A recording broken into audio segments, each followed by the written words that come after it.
beautiful and lovely student from grade 2. I am teacher Rudy Lee. Today, we are going to learn about the importance of shapes and form around us. Are you ready to listen? That's great to hear. Now come and let's learn about shapes and form around us.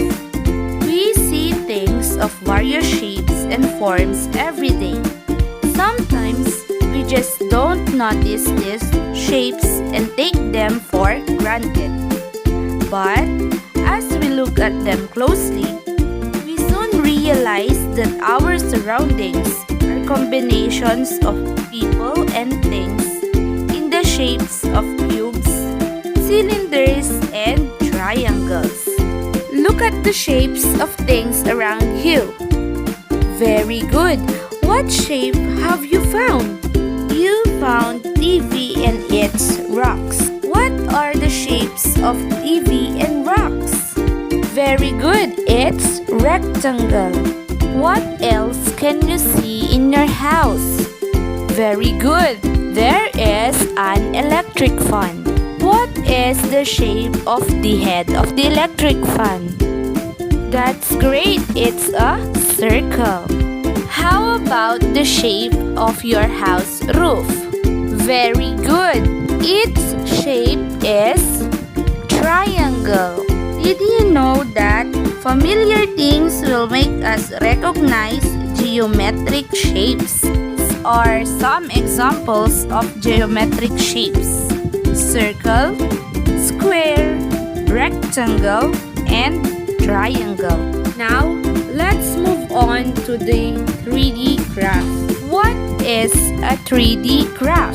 Like sculpture, 3D graph have thickness. A 3D graph can be observed in all of its sides.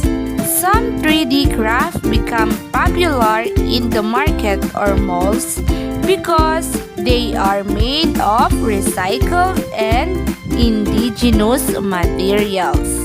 Here are some examples of what we call 3D graph.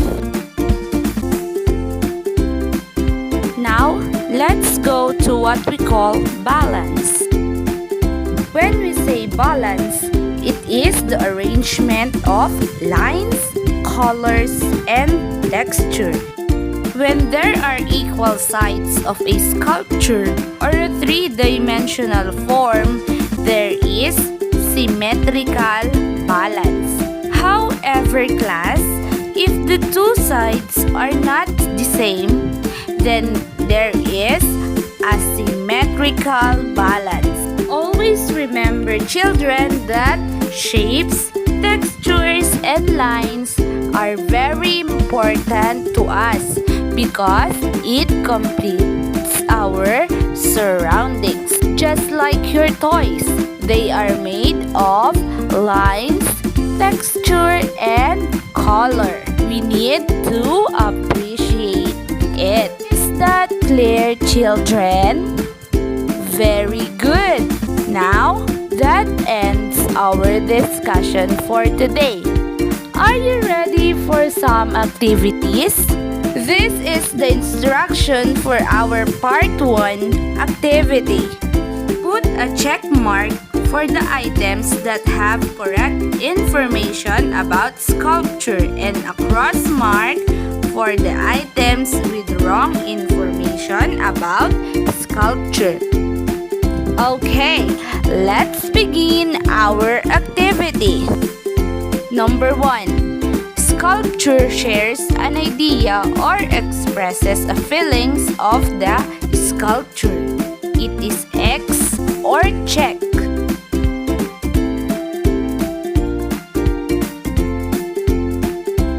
Very good. It is a check mark.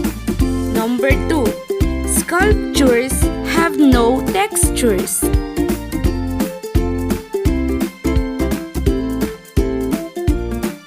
Very good. It is X.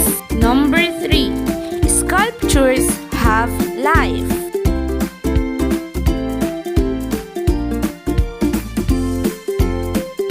Very good. It's X. Sculptures do not have a life. Number 4. Everybody can be a good sculptor.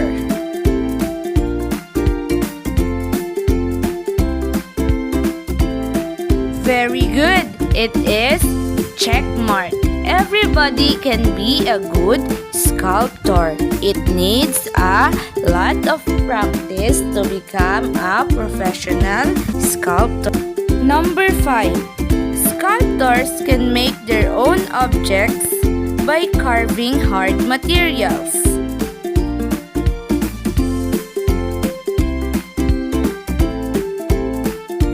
Very good. It is a check mark.